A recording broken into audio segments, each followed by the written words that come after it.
छोटा चारधाम या चारधाम हिंदू धर्म के हिमालय पर्वतों में स्थित एक पवित्र तीर्थ परिपट है जो उत्तराखंड के गढ़वाल क्षेत्र में स्थित चार मुख्य धामों बद्रीनाथ, केदारनाथ, गंगोत्री और यमुनोत्री का समूह है।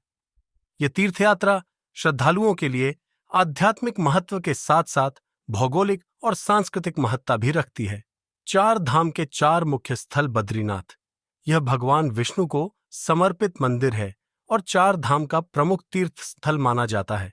बद्रीनाथ धाम भारत के चार धामों में से उत्तरी धाम भी है। केदारनाथ, यह भगवान शिव को समर्पित 12 ज्योतिर्लिंगों में से एक है। इसकी ऊंचाई और दुर्गम रास्ता इसे विशेष बनाते हैं। गंगोत्री, यह गंगा नदी का उद्गम स्थल माना जाता है और देवी गंगा को समर्पित है। यमुनोत्री, यह यमुना नदी का उद्गम स्थल है और देवी यमुना को समर्पित है। चार धाम यात्रा का महत्व, चार धाम को हिंदू धर्म में मोक्ष प्राप्ति के मार्ग के रूप में देखा जाता है।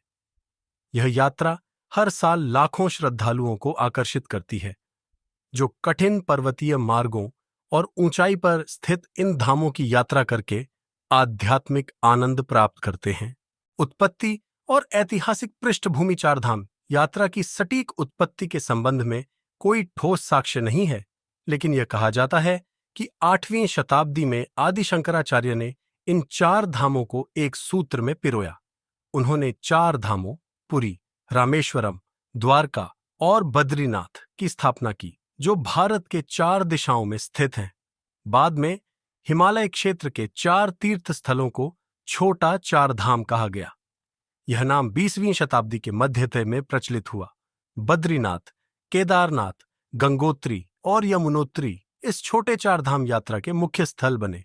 यात्रा की कठिनाई, छोटा चार धाम की यात्रा ऊंचाई और कठिन मार्ग के कारण चुनौतीपूर्ण होती है। तीर्थयात्रियों को 4000 मीटर से अधिक ऊंचाई तक चढ़ाई करनी पड़ती है।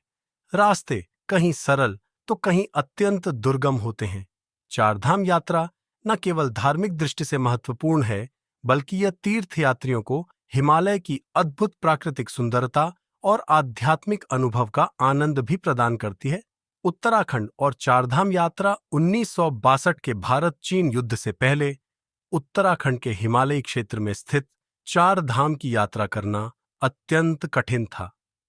दुर्गम पहाड़ी मार्ग, सीमित संसाधन और परिवहन के अभाव में यह तीर्थयात्रा केवल साहसी तीर्थयात्रियों के लिए ही संभव थी। हालांकि चीन के साथ युद्ध के बाद उत्तराखंड में सैनिकों की आवाजाही बढ़ी। इसने क्षेत्र में बुनियादी ढांचे के विकास को प्रेरित किया। सड़कों और पुलों का निर्माण किया गया, जिससे यात्रियों के लिए तीर्थ स्थलों तक पहुंचना आसान हो गया। इसके साथ ही चार धाम यात्रा को अधिक सुव्यवस्थित और सुलभ बनाने की दिशा में कदम उठाए गए। छोटा चार धाम से हिमालय की चार धाम यात्रा, पहले इन तीर्थ स्थलों को छोटा चार धाम कहा जाता था, लेकिन बाद में भ्रम और महत्व को स्पष्ट करने के लिए छोटा शब्द को हटा दिया गया। आज यह यात्रा हिमालय की चार धाम यात्रा के नाम से प्रसिद्ध है और हिंदू धर्म में इसका एक अत्यंत पवित्र स्थान है। आवागमन में सुधार और लोकप्रियता, उत्तराखंड में परिवहन के साधनों में सुधार और बेहतर मार्गदर्शन ने इस तीर्थ यात्रा को न केवल श्रद्धालुओं बल्कि पर्यटकों के लिए भी आकर्षक बना दिया है। प्रत्येक वर्ष 15 अप्रैल से नवंबर की शुरुआत तक चार धाम यात्रा का मौसम चलता है। आधिकारिक आंकड़ों के अनुसार हर साल इस अवधि में 2,50,000 से अधिक तीर्थयात्री बद्रीनाथ, केदारनाथ, गंगोत्री और यमुनोत्री के दर्शन के लिए आते हैं। मानसून से पहले के 2 महीनों में तीर्थ स्थलों पर तीर्थयात्रियों की भारी भीड़ देखी जाती है। मानसून का खतरा, बारिश के मौसम में चार धाम यात्रा करना जोखिम भरा हो सकता है। इस दौरान भूस्खलन का खतरा सामान्य से अधिक होता है। तीर्थ यात्रा के मार्ग कई बार अवरुद्ध हो जाते हैं, इसीलिए मानसून के दौरान यात्रा को सीमित रखने की सलाह दी जाती है। आध्यात्म और पर्यटन का संगम उत्तराखंड में चार धाम यात्रा न केवल आध्यात्मिक अनुभव प्रदान करती है, बल्कि यह क्षेत्र के प्राकृतिक सौंदर्य और सांस्कृतिक धरोहरों को भी उजागर करती है।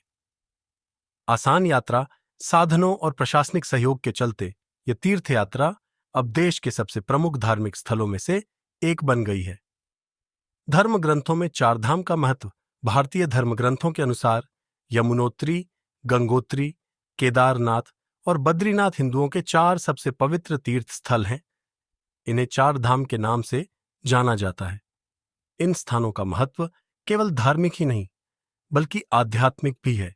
धार्मिक मान्यताएं, पापों से मुक्ति। धर्म ग्रंथों में उल्लेख है कि जो व्यक्ति 4 धाम की यात्रा करता है वह अपने वर्तमान जीवन के समस्त पापों से मुक्त हो जाता है। मोक्ष की प्राप्ति। इन तीर्थ स्थलों का दर्शन करने से जीवन मरण के चक्र से मुक्ति मिलती है। पृथ्वी और स्वर्ग का मिलन। कहा जाता है कि ये तीर्थ स्थान वह स्थान है जहां पृथ्वी और स्वर्ग एकाकार होते हैं। यात्रा का धार्मिक क्रम 4 धाम यात्रा में तीर्थ यात्री परंपरागत रूप से सबसे पहले यमुनोत्री, फिर गंगोत्री, केदारनाथ और अंत में बद्रीनाथ के दर्शन करते हैं। इस यात्रा का विशेष क्रम निम्न प्रकार है।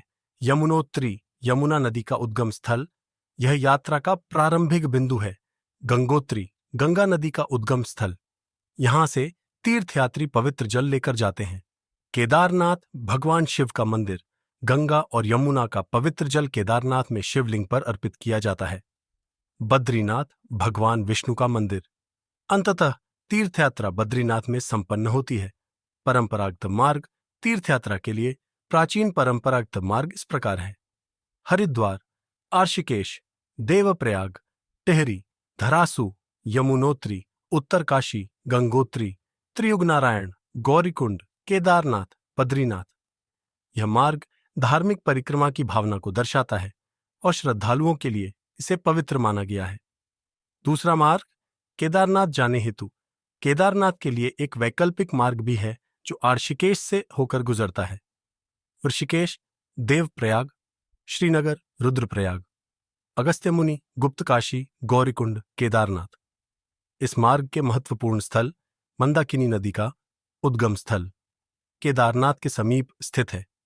रुद्रप्रयाग, यहां मंदाकिनी और अलकनंदा नदियों का संगम होता है, जिसे धार्मिक दृष्टि से अत्यंत पवित्र माना गया है। यात्रा का अनुभव। यह यात्रा न केवल धर्म और अध्यात्म का अनुभव कराती है बल्कि हिमालय के अद्वितीय प्राकृतिक सौंदर्य से भी परिचित कराती है। तीर्थ यात्रा के दौरान हिमालय की ऊंचाइयां, झरने, नदी संगम और शांत वातावरण यात्रियों को एक दिव्य अनुभव प्रदान करते हैं।